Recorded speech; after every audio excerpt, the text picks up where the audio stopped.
from every judge, every barrister, every solicitor, yes.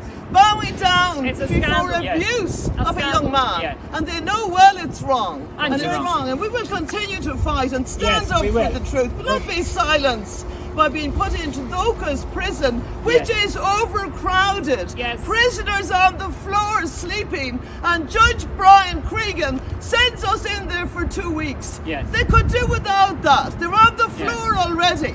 And Judge Brian Cregan, just to say this, he's the judge from the High Court who put Martina Burke and myself in prison here. He has told multiple lies, and I don't say that lightly. I'm a solicitor, I'm a qualified solicitor. I've worked in Boston, I've worked in Dublin for years. This man, this Judge Brian Cregan, he has told multiple lies about Enoch Burke. One of those recent lies was that he said in a judgment, every judge has dealt fairly with Enoch Burke's case. And that's a lie. That is simply not true.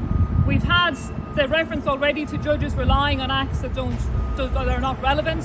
We also had perjury recently committed by the chairperson of the DAP, the Disciplinary Appeal Panel, and Judge Cregan had no problem with that. Judge He was Cregan okay with put that. us in here to silence us, to shut us up, to silence us. It's a scandal. And I would say as well, it's a scandal, the silence of the church.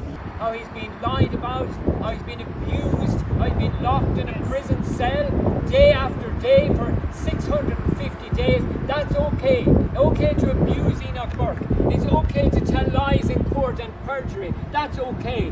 But if you speak, as these people did, about the injustice in the court, you're in here, Mountjoy prison, if you speak about it. And it's a disgrace. And it's a new low that our government and our judiciary have come to. But you know, prison doesn't change what God says. Prison doesn't change that you know, marriages between a man and a woman. We have a simple, you know, truth that God created male and female, and prison doesn't change that.